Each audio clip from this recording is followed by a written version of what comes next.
Good afternoon.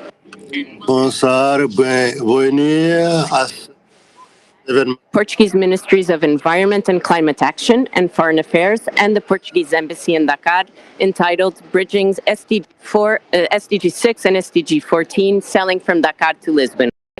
This event is also part of Portugal's Blue Talks, which are a set of dialogues held by Portuguese Embassy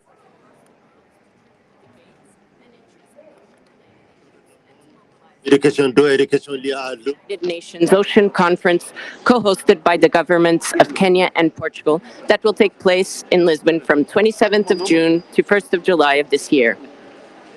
My name is Matilde Stolaroff, a Cooperation and Cultural Advisor at the moderating this session that aims to contribute to the preparations of the second UN Ocean Conference and to the 2023 UN Water Conference. It will do so by informing about the upcoming high-level symposium on water, bridging SDG 6 and SDG 14, that will take place on 27th of June in the context of the Ocean Conference, and by opening a discussion on the interlinkages between the goals and targets of SDG 14 on oceans and SDG 6 on water and sanitation. We know that the 2030 Agenda acknowledges the integrated and indivisible nature of the goals and targets, and that its achievement depends on progress of all goals. But how are the ocean and fresh water and sanitation connected? How does progress in SDG 16 enable progress in SDG 14 and vice versa? These are some of the issues that this session will delve upon.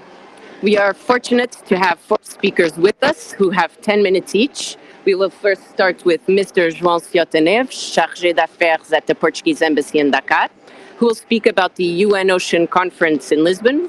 We will then give the floor to Ms. Alexandra Carvalho, Secretary General of the Ministry of Environment and Climate Action of Portugal, who will inform us about the high-level symposium on water. Ms. Elizabeth Bernhardt, Program Officer at the United Nations Environment Program, will dive into the heart of the question, speaking to us about the links between fresh water and coastal and ocean issues. And we will then finish with an intervention by Mr. José Pimenta Machado, Vice President of the Board of the Portuguese Environment Agency, who will provide us a Portuguese perspective on the linkages between fresh and sea. We will then have 10 minutes for questions. Just very quickly to let you know that we have interpretation into French, English, and Portuguese. Portuguese is on channel 26. And that this session is being transmitted live on the Portuguese Embassy's Facebook page and also on the Portuguese Ministry of Environment YouTube page. Before I give the floor to Mr. Ciotta Neves, we have a video on the second UN Ocean Conference that we would like to share with you.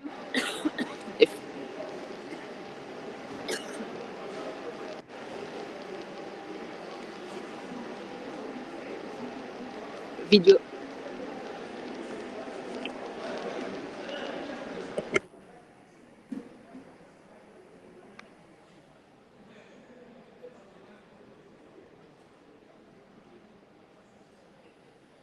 Qual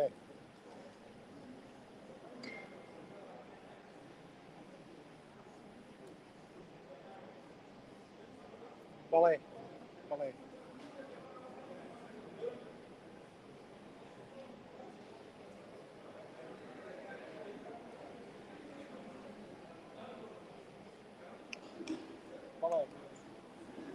3, 4, qual é?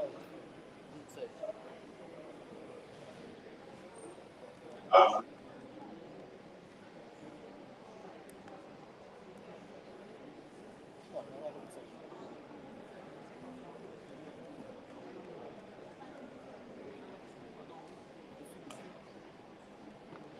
Longtemps.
Mr. Sviatonev, please go ahead. Thank you. Obrigado, Matilde. Let me start by thanking the government of Senegal and the World Water Council for the warm welcome in Dakar and for the opportunity to organize this side event and present the 2022 UN Ocean Conference on the 9th World Water Forum. The 2022 UN Ocean Conference that we will co-host with Kenya in Lisbon is the most important ocean event held this year. After being postponed due to COVID, it will now be held from June 27th to July 1st, 2022.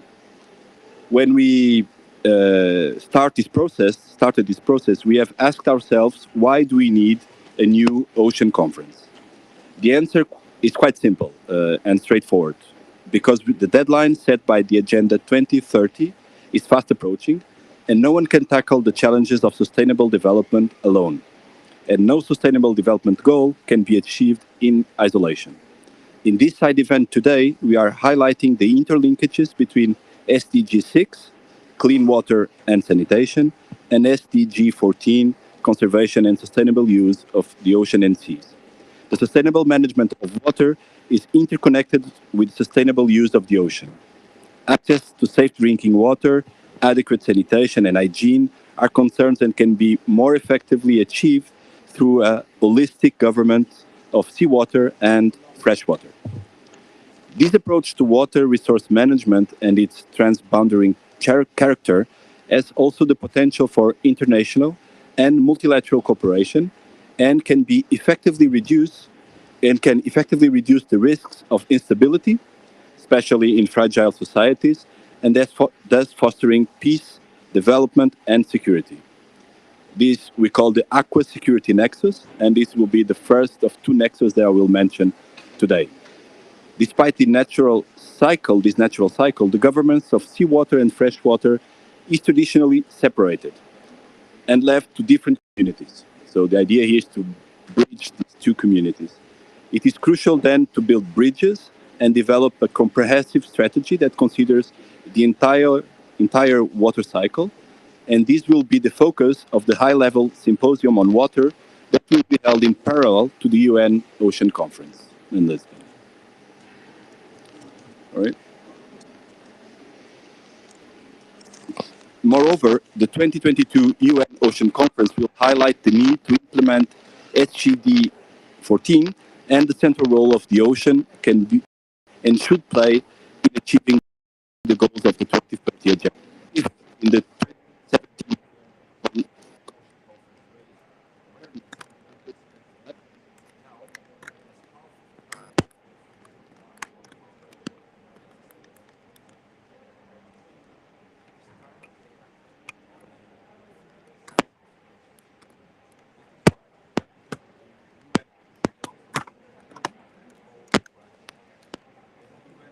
SG Secretary General, we ask all delegations to bring a plan, not a speech. This call is clear in the theme of the conference. Ocean action based on science, innovation, and implementation of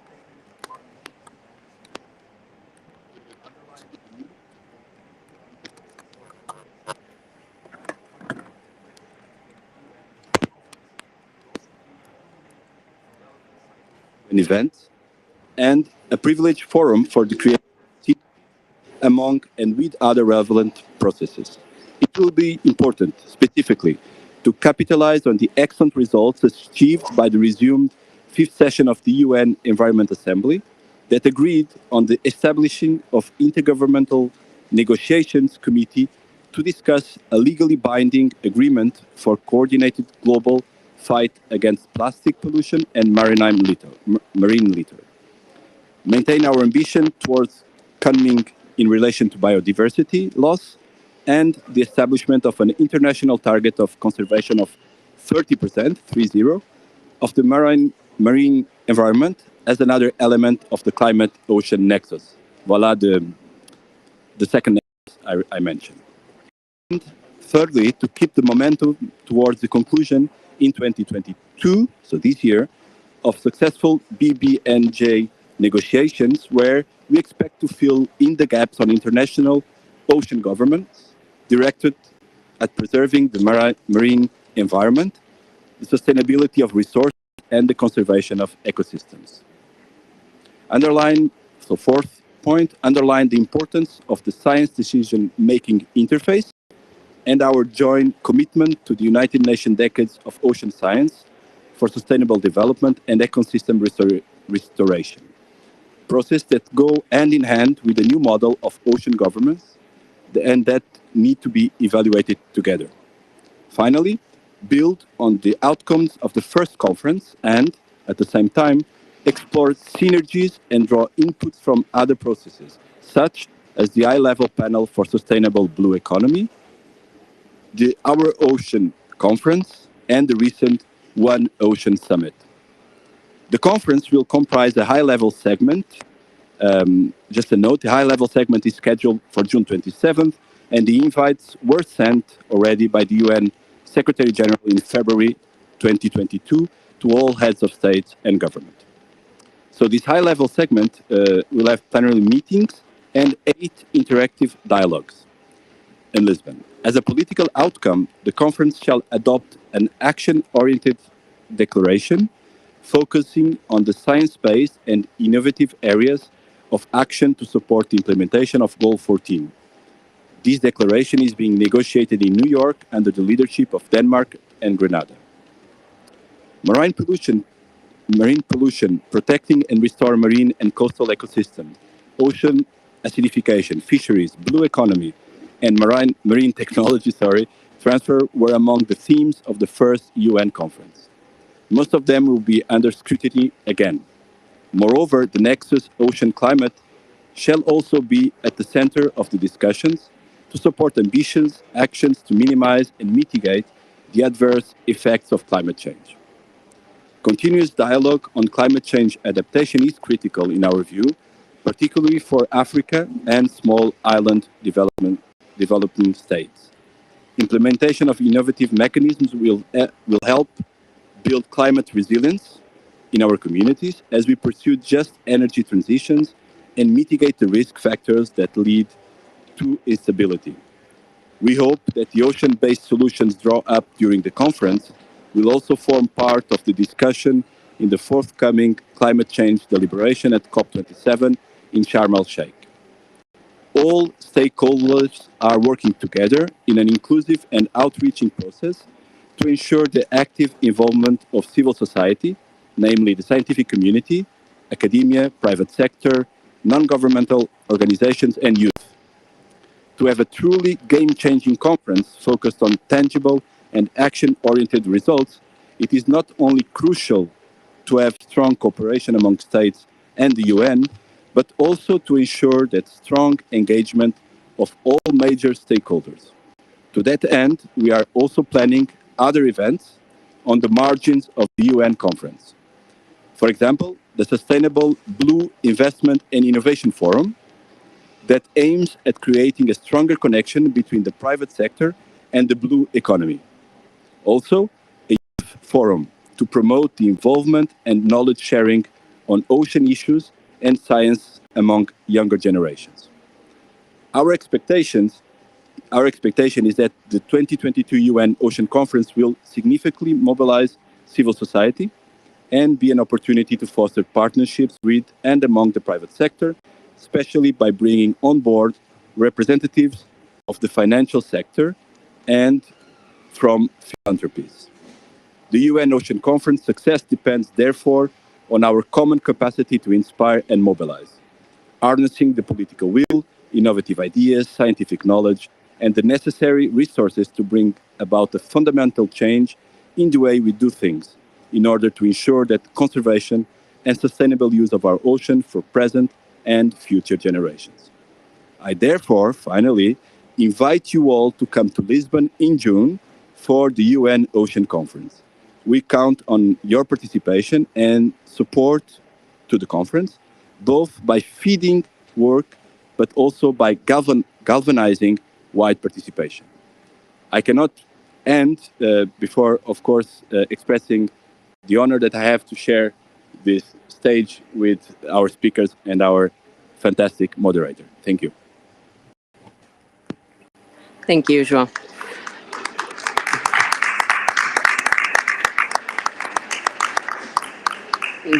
There's a lot going on that week, and it's really about getting all the major stakeholders to coordinate and act together for the sustainability of our oceans. We will now give the floor to Ms. Alexandra Carvalho, Secretary General of the Ministry of the Environment and Climate Action of Portugal. Por favor. Muito obrigada, Matilde. Antes de mais,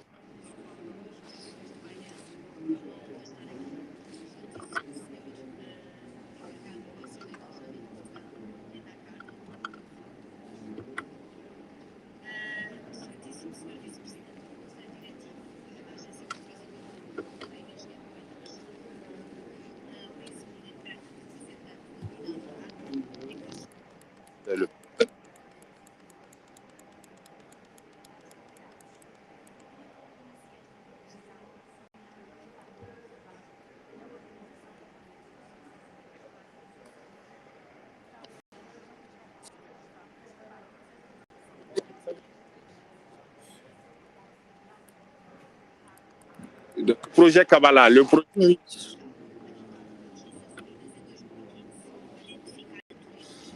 indivisível dos seus 17 objetivos e das suas metas, reconhecendo a necessidade de se promoverem as inter-relações existentes para que a Agenda 2030 possa ser completamente implementada.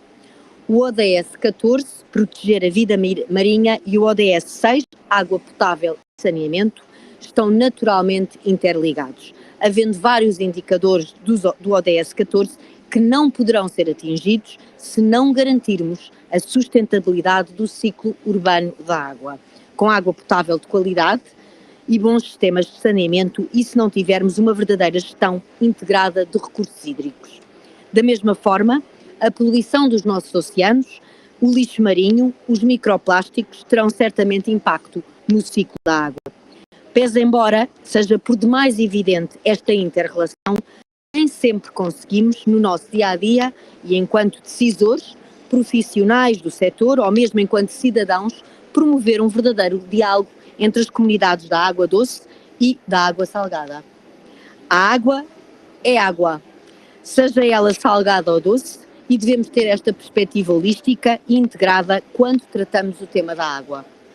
Promover este diálogo e, sobretudo, aprofundar a reflexão sobre como podemos juntos fazer mais e melhor para implementar o ODS 14 e o ODS 6, foi o que nos motivou a acolher em Lisboa, na tarde do dia 27 de junho, este simpósio de alto nível, a que chamamos Bridging SDG 6 with XCG 14. O programa deste simpósio encontra-se em construção e pretendemos que seja o mais abrangente possível em termos de temáticas abordadas. Não obstante, queremos sobretudo iniciar aqui, com esta iniciativa, uma reflexão, cujos resultados esperamos que possam contribuir para o processo preparatório da Conferência da Água das Nações Unidas em 2023, que se encontra já em curso. Permitam que vos revele um pouco a estratégia seguida na organização deste simpósio. Este simpósio terá naturalmente uma cerimónia de abertura, onde procuraremos fazer a ponte com o trabalho que as Nações Unidas estão a desenvolver, quer no domínio dos oceanos, quer na preparação da Conferência da Água de 2023, que acabei de referir. Serão depois organizadas 3 mesas redondas temáticas, em que Portugal, juntamente com o país co-anfitrião, procurará trazer à reflexão diferentes perspectivas num processo inclusivo, geograficamente equilibrado e que não deixe de olhar para as 3 dimensões do desenvolvimento sustentável: económico, social e ambiental. A primeira destas mesas redondas, a que chamamos Synergies between SDG 6 and SDG 14, an integrated vision of the whole hydrological cycle, strengthening cross-sectoral approaches to accelerate implementation of related targets, including financing and governance. Está a ser preparada conjuntamente com a Argentina e procurará focar-se na governança da água. Organized in joint cooperation with Argentina, including the financial aspect, we should accelerate the further aspect of the compliance with the 2000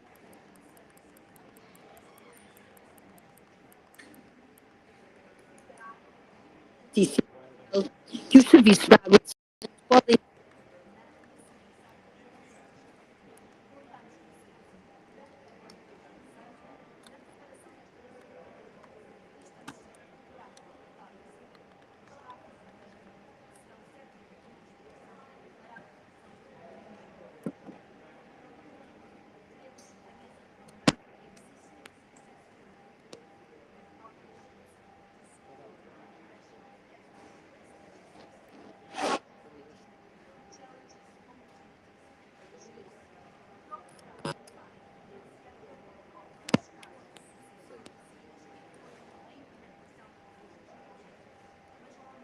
também identificar quais os principais obstáculos à existência de mais parcerias que abordem de uma forma integrada a água doce e a água salgada. Estamos a trabalhar, com Moçambique, no desenvolvimento desta mesa redonda. É nosso objetivo que os resultados da reflexão que teremos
Yours. Thank you so much. It's really an honor and a pleasure to be here with you on with such a distinguished panel. Thank you so much for asking me to speak with you today. I'm going to be telling you a bit about links between water and oceans and the SDGs. And I work in a branch, a source healthy branch of UNEP. It's a freshwater and marine branch. So we're really trying hard to help link these issues. And I'm very happy to see it come to the World Water Forum these issues as well. First of all,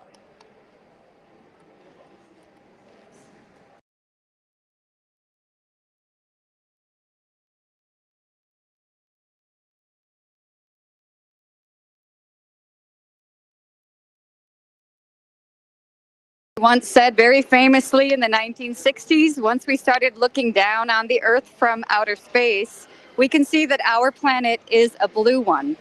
2/3, our planet Earth is blue, is what he says in Major Tom. But 2/3 of our planet is covered by water. Water is the reason that we are all here today, literally. Without water, we would not have life on our planet. It gives us life. It is the source of all life. And in fact, when we go to other planets and look for signs of life, what we look for is actually signs of water as a proxy for that life. So there is nothing more essential for what we do, all things that we do, than our water. And Miss Alexandra talked about the water cycle. We know that water is constantly moving. It is constantly evaporating out of our oceans and condensing and coming back down as precipitation, and that whole cycle flows again and again. But what many people may not realize is that only 3% of all of the water you see on the Earth is fresh water. And out of that 3% of fresh water, we use it for everything that we need to do, for our food, for agriculture, for drinking. It's essential for gender equality and human health, for hygiene, for education. It's essential for everything. And that tiny 3% of our water, 60% of it is actually locked in snow and ice and underground in aquifers and hard to reach. That means that less than 1% of the 3% of all that water is in our lakes and rivers and other easily accessible surface water. So it's such a tiny resource, and we need to do so many things with it that it is so essential to protect and restore and manage those freshwater ecosystems very, very well. That really forms the heart of what we try to do at UNEP and what we try to do to support countries all over the world. Just very quickly, at UNEP, we believe that we are facing 3 interlinked planetary crises, which are each of which is essential and important for us to address in an integrated way. The 3 crises really relate to the climate crisis, the nature or biodiversity crisis, and the pollution crisis that we're facing. And we have several mandates in order to do that. We set the global agenda for the world, for the global environmental agenda. We promote the coherent implementation of the environmental dimension of sustainable development. And we serve as an authoritative advocate for the global environment around the world. And in the SDGs context, that means that countries have entrusted us with what we call the global custodianship for indicators within goals 6 and 14. That means that we help every country in the world monitor these indicators, and we help them reach progress to achieve these targets in the SDGs. In SDG 6, that relates to 6.3 on water quality, 6.5 on integrated water resources management, and 6.6 on freshwater ecosystems. And these form the core of what I think some of the solutions are for how to link 6 and 14. In Goal 14, we monitor the indicator on ocean pollution in 14.1, on ecosystem-based ocean management in 14.2, and on ocean protection in 14.5. I'm going to tell you a bit about what I think those strongest links are and where some of the gaps are in the data and knowledge that we have, and where I think we could really try to take action.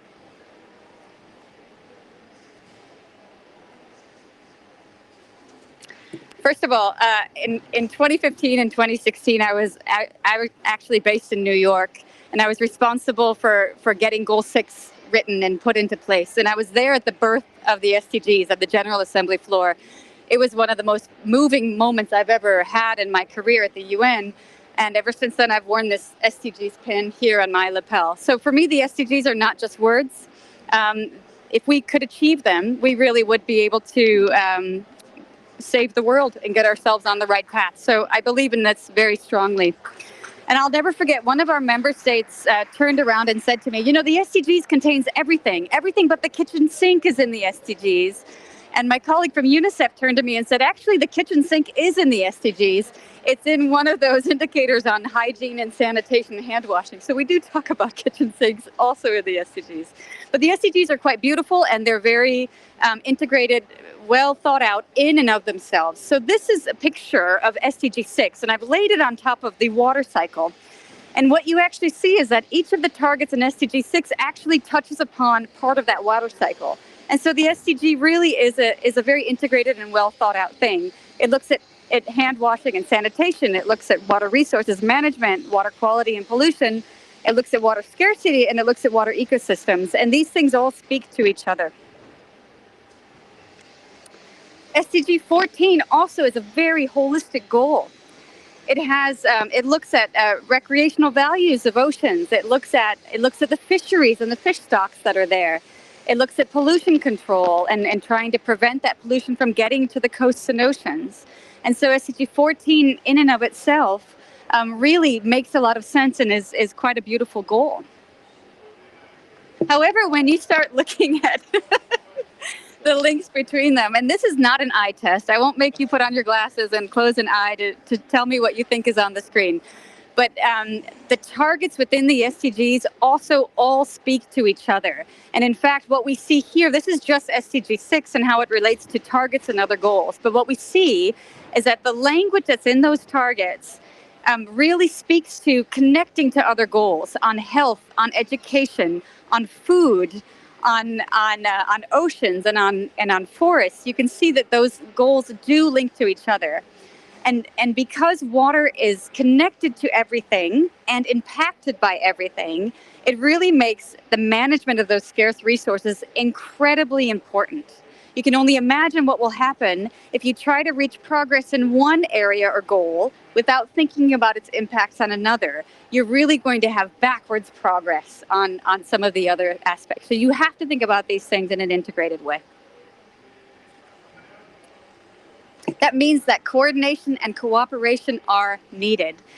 What you see here is the Special Envoy for the Oceans, Mr. Peter Thompson, and Chair of UN Water, Mr. Gilbert Wangbo.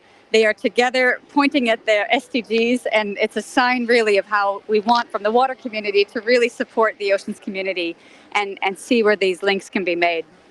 And one of those ways is through publications such as the one you see here on the left that was put out by UN Water a few years ago on the links between freshwater and saltwater. I'm going to tell you, I mentioned those three crises that we work on, the one of climate, of nature, biodiversity, and of pollution. And I'm going to tell you a little bit about how I see these things really linking up on each of these areas. The first one, when we look at climate, one of the most important things we can do is manage our water resources well.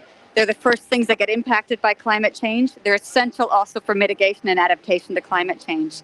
This is a slide of IWRM implementation worldwide. It's target 6.5 in the SDGs. And we really have a treasure trove of information and knowledge about IWRM in the world. It is not new to the SDGs context. In fact, it was established with the Johannesburg Plan of Implementation. It's 20 years that UNEP has been gathering this data and information on IWRM, and there's a real wealth of knowledge that's there.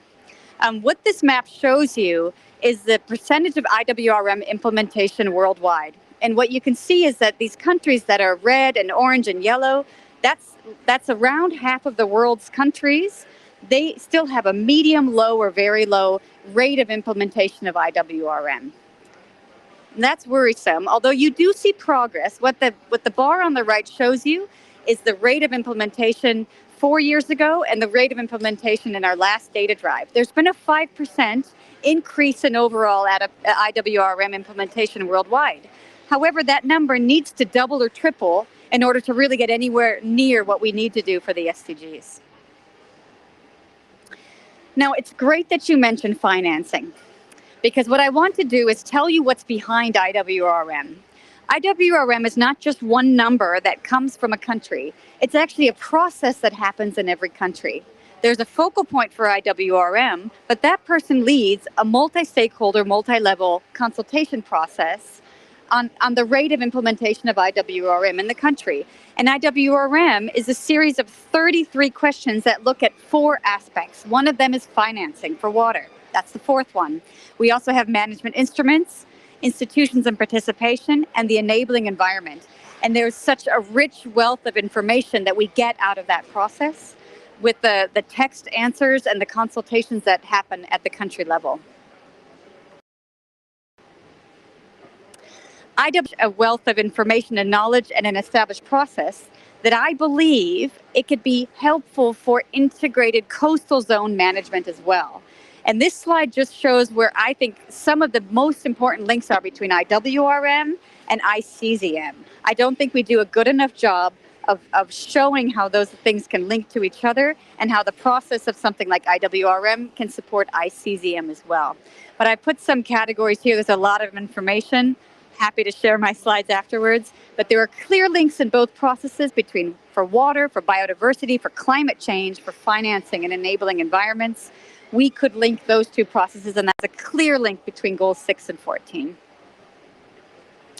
Just like with SDG 6, SDG 14 also requires a coordinated approach. And here you can see that we have to draw on these processes and all of these other goals in order to really make the targets of SDG 14 happen. That was the climate area that I wanted to talk about. The second one is nature or biodiversity. We know that we're losing our water ecosystems at an alarmingly fast rate. And one of the things we do in the SDGs context, we monitor goal target 6.6, which is changes to freshwater ecosystems. We do this using Earth observation satellite imagery. We can go back 30 years in time to see where those water bodies have changed. We can look at surface water and also groundwater to some extent. And SDG, this is an example of some priority ecosystems that really fall through the cracks in the SDGs context. Freshwater ecosystems in Target 6 tend to be lakes, rivers, wetlands. SDG 14 is looking at oceans, but there are some very important ecosystems like mangroves that fall in between the cracks. They're not really salty. So what do we do there? And in Senegal, they're incredibly important, and they're so important for us fighting the climate crisis. So what we started to do in the Freshwater Ecosystems Explorer was include mangroves in that data. So now we have mangroves also in this system, so we can really see what's happening with those mangroves. We also look, and here's the pollution and the third pillar that I wanted to talk about. We look at addressing pollution from its source on land through freshwater bodies to the coasts and oceans. And we do this in a source-to-sea manner. We support the creation and implementation of policies, technologies, and projects. We do awareness raising and capacity building for source-to-sea. And we do monitoring and assessments of SDGs 6 and 14 methodologies for monitoring those indicators in Goal 14. So we're really trying to help make those links. To do so, we have some very important partnerships that we work through. One of them is the World Water Quality Assessment, and I'm so glad that my colleague is here in the audience, who is our coordinator for the World Water Quality Alliance that we run. And it's a major partnership with organizations around the world, including we look at private sector, UN, science organizations. We really bring them together. What you see here is a map. It's a modeled map of potential eutrophication hotspots that we know are on the coasts because we know that that pollution is happening further upstream. So you can see that pollution comes from the land, comes through freshwater bodies, and those are some of the spots that we would be worried about eutrophication. And that's the kind of thing that we do through the World Water Quality Alliance. We also have a global wastewater initiative that is a similar kind of partnership that works across the world and tries to bring those partners together to look at wastewater. And there are a lot of emerging concerns we have with wastewater. There could be medicines, pharmaceuticals landing in our water. We've got antimicrobial resistance that we worry about with human health. And so we're looking at that in the Global Wastewater Initiative. And then we have our International Waters Partnership, and I think maybe my colleague is also here with me today. But the International Waters, this Transboundary Waters platform, it is a major portfolio, quickly growing with Jeff and other funding, and it's really looking at these projects around the world that are looking at transboundary water issues, and it covers all of these topics that I've just mentioned as well. Finally, we mentioned sustainable blue economy, and I just wanted to add this last slide because we know that in order to really achieve a sustainable blue economy, we have to look at so many factors in an integrated way. We have to look at socio-ecological concerns, addressing the competition between these different policy areas. We have to look at how new policies interact with and influence existing policy, and we have to really address and understand those barriers to change and overcome them. That was me presenting the world, maybe 10 minutes, and I really want to thank you for your attention, and I'm happy to answer any questions. Thank you. Thank you so much for this extremely interesting presentation and making so evident the interlinkages between both SDGs. I now pass the floor to Mr. José Pimenta Machado, who will give us a national perspective on these linkages. Engenheiro, por favor. Está bom isto? Não. Está primeiro, está a ver.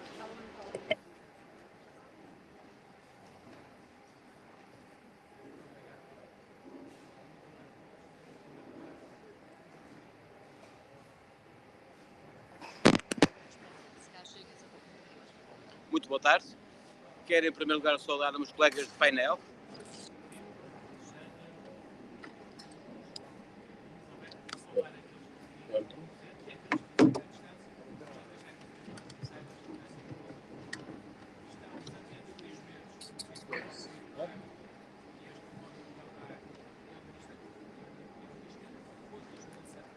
para se pensar, refletir sobre a interrelação entre o ODS 6 e o ODS 14, tema do evento que Portugal organiza. Para nós, gestores de recursos hídricos, reconhecemos a relevância da relação entre os domínios da água doce e da água do mar.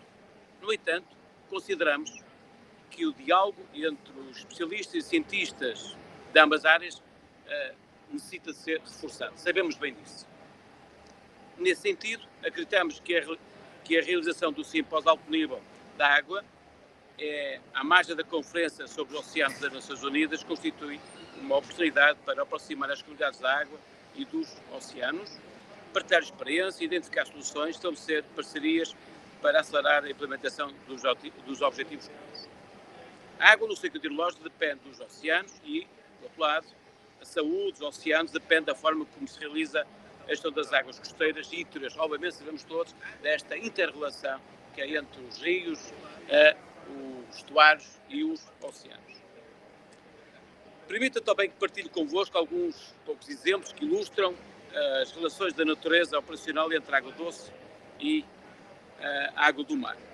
Os instrumentos de planeamento hidrológico, em Portugal designados Planos de Gestão da Região Hidrográfica, enquanto documento estratégico para a gestão dos recursos hídricos, devem ter em consideração, no diagnóstico dos problemas e no desenho do programa de medidas, também a preocupação com a saúde dos oceanos.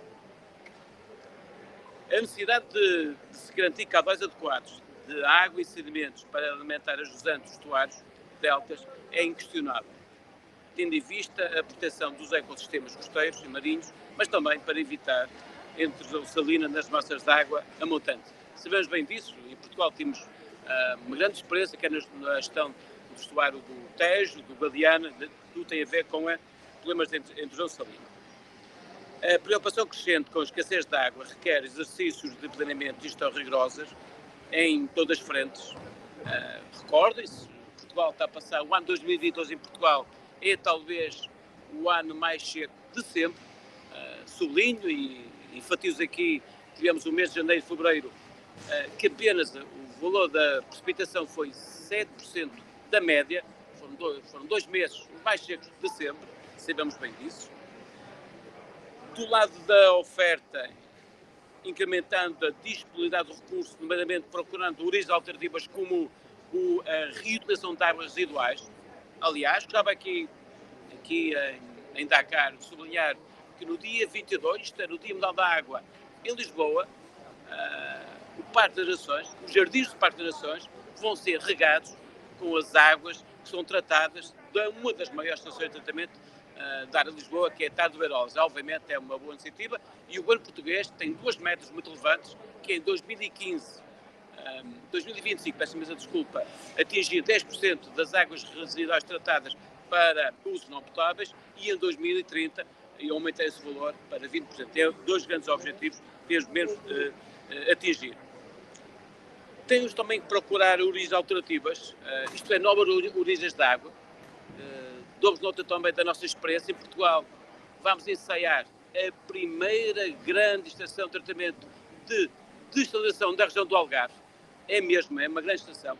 Obviamente já existe uma pequena estação nas ilhas, que está no caso de Portugal nos Açores, mas queremos muito fazer no Algarve. Aliás, no âmbito de um estudo que a APA fez para o Algarve, no fundo, de criar novas origens de água, sendo que a desalinização é um projeto que queremos mesmo lá para a frente e ele está financiado agora no âmbito do PRR. Mas também apostar numa questão que é fundamental, temos mesmo de ser mais eficientes, temos mesmo de saber poupar água, é um dos grandes objetivos daquilo que tem a ver com a política da água, da gestão da água sustentável.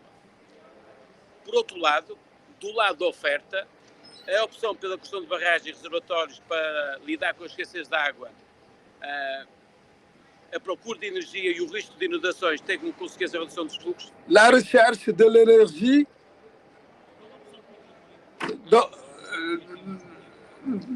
le Portugal a près de 1000 km de côte, dont le 20%, c'est très important. Very important since the 1950.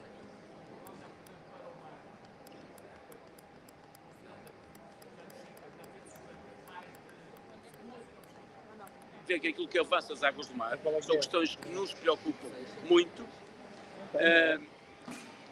E estes processos, combinados com o aumento do nível do mar e outros efeitos das alterações climáticas, amplificam as suas consequências, e Portugal, uma vez que é um país muito exposto à ação do mar, questões que nos preocupam muito. Aqueles dilemas só podem ser questionados no diálogo permanente entre os decisores responsáveis pelas políticas públicas dos recursos e dos fundos do mar. Obviamente, os rios do mar não conhecem limites administrativos. Há uma inter-relação entre toda a gestão dos nossos rios, estuários e do mar. Os rios apresentam um importante vetor para a introdução de plásticos nos oceanos, transportando entre 9% e 50% do total, parte dos quais são microplásticos que acabam por ser assimilados pelos organismos marinhos. Mais uma vez, o planeamento e a gestão das infraestruturas da água do lado terrestre tem que ter em conta esta realidade. Sublinho. Desde as primeiras referências do lixo marinho na literatura científica na década de 1960, os trabalhos de investigação sobre este tema têm crescido constantemente, assim como a quantidade de lixo dos oceanos. Muitos estudos mostram que cerca de 80% do lixo encontrado nos oceanos é de origem terrestre e é transportado pelos rios para os mares e oceanos. O restante é fornecido diretamente de fontes marinhas, como a navegação, as atividades de pesca, os oleodutos e plataformas de hidrocarburos. Os resultados da monitorização do lixo marinho mostram que mais de 85% do lixo identificado nas praias é plástico e deste, cerca de 50% é de plástico descartável. Assunto que nos deve refletir a todos.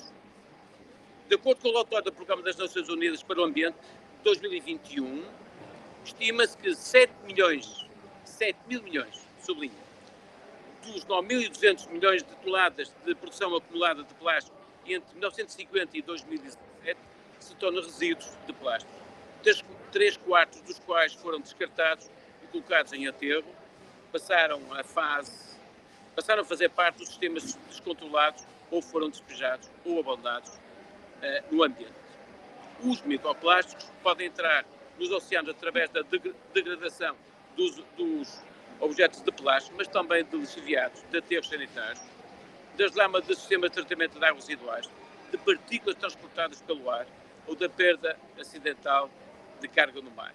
Por outro lado, eventos extremos como inundações, tempestades e tsunamis introduzem volumes significativos de detritos nos oceanos, pelo que a acumulação de lixo ao longo das costas e dos estuários deve merecer uma atenção em particular.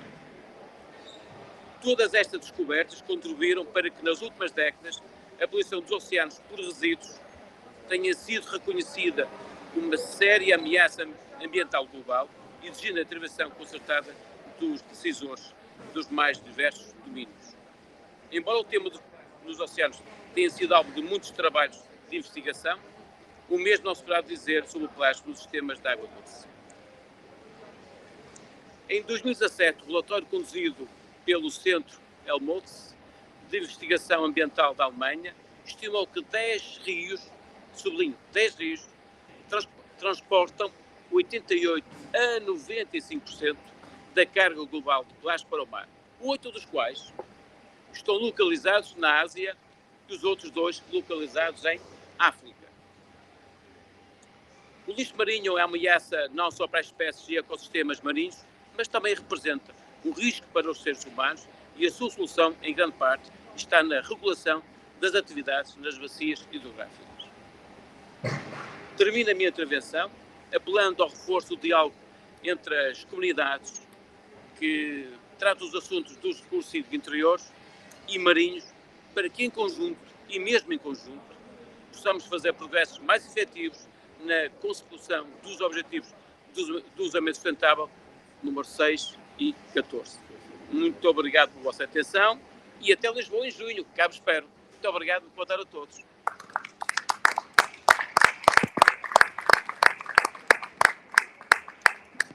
Muito obrigada. We will now open the floor for some questions. If there are any questions, we will take them now. Agora vamos tomar questões.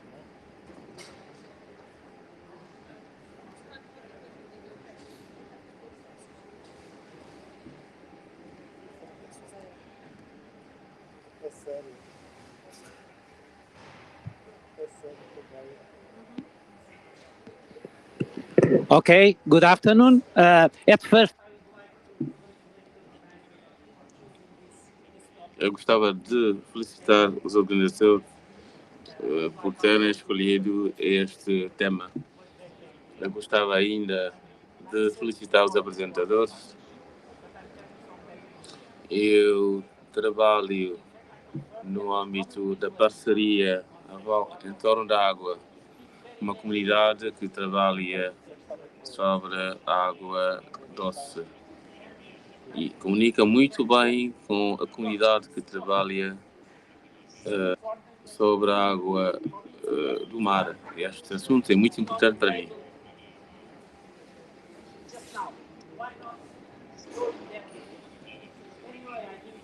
E agora é que colocamos a questão: por que nunca se colocou esta pergunta antes? Eu também tenho uma questão para a minha colega da PNUE, ou PNUA. Se vocês podem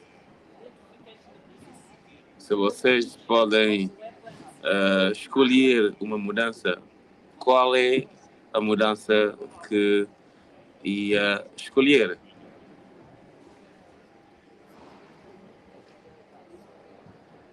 Pode dar.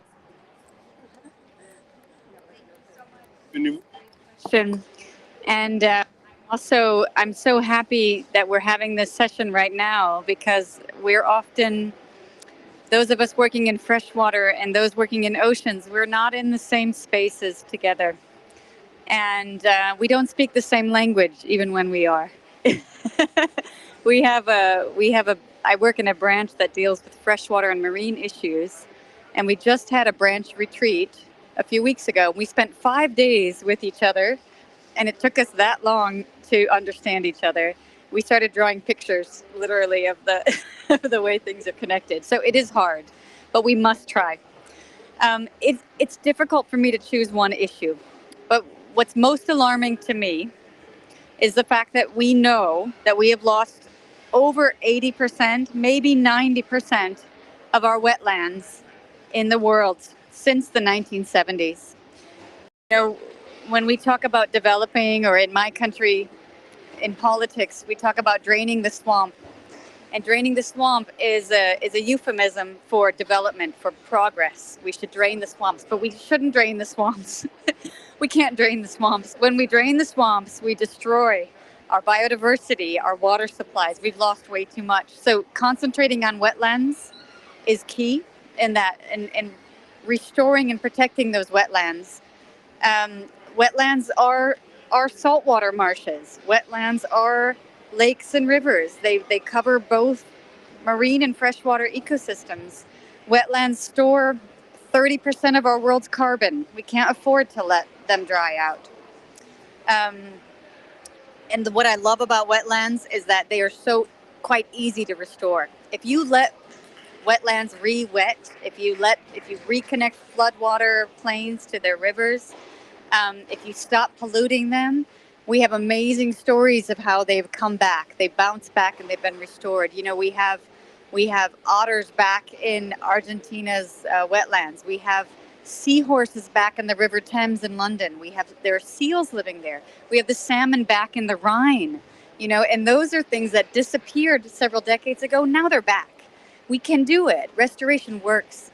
And as soon as you let a body get wet again, the birds come back within days. They know that the water's back. So we can do it. And restoration is really the key. I would say focus on our wetlands. Thank you very much. Do we have another question? No? Any other comments? Okay. I think we have reached the end of this session. I think it was really, really clear the urgent need to enhance all this collaboration and coordination between freshwater and ocean communities. I want to thank all the speakers. Thank you very much. And just to recall that this was the second of a series of Blue Talks hosted by the Portuguese Diplomatic Network that will be taking place until 8th of June. And we invite you to follow them. And of course, we hope to see you all in Lisbon very shortly. Thank you very much.